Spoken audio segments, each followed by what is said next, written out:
Just 2 weeks ago, while doing a well-being check, a Texas police officer shot and killed a woman in her own home. It's just the latest example of something like this happening. Here in Central Florida, a woman says the same thing happened to her when a police officer shot her in her own bed while doing a well-being check. Tonight, in an exclusive interview, that woman tells investigator Lewis Bolden she believes she was set up. Lewis? Lisa, set up by an ex-boyfriend. 49-year-old Bobby Sapp is a registered nurse and has no criminal past. That incident was 2 years ago. And next month, she goes on trial for attempted murder of a law enforcement officer. Because during that well-being check, police said she pulled a gun on them. Tonight, she says a well-being check was used as a tool to get police to her home, and now she is facing life in prison because of it.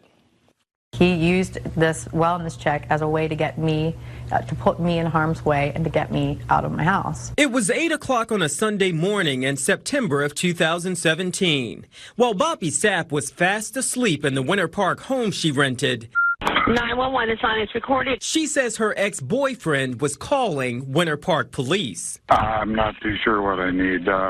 My girlfriend was threatening suicide last night. I just came to the house and I'm trying to get in. It was a 5-minute, 34-second call Does she have a gun?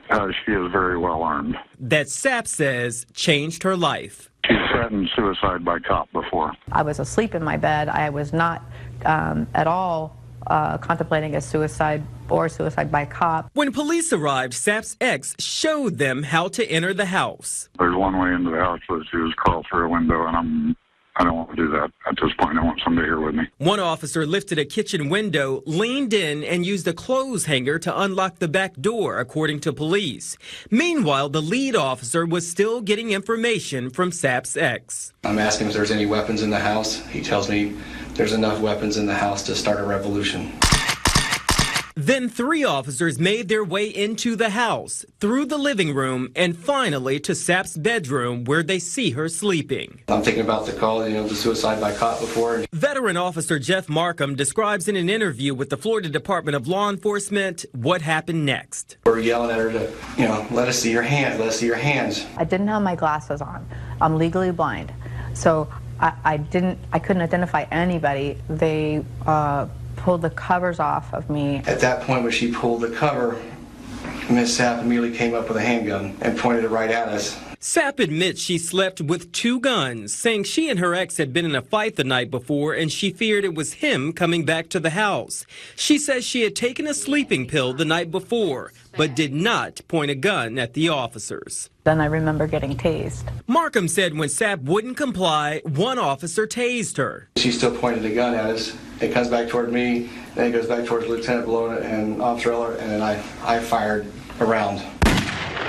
Sapp was shot in the shoulder. If I had been pointing my gun in the way that they said that I was, why didn't they all shoot me instead of just one person? Do you think police responded too aggressively? Yes. It doesn't make any sense that they would come in that way unless they were lied to by somebody who was using this well check as a tool to put me in harm's way. It's something that can happen to anyone.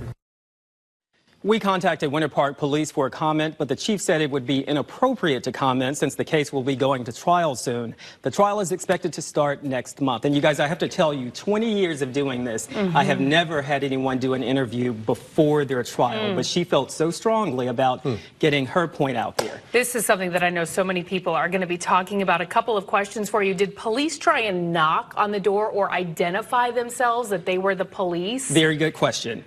The officer said during his interview with FDLE that they identified themselves when they walked into the house. But when asked if they identified themselves before they walked into the bedroom, he said, I don't know. Because she was asleep at the time. She was asleep. Right.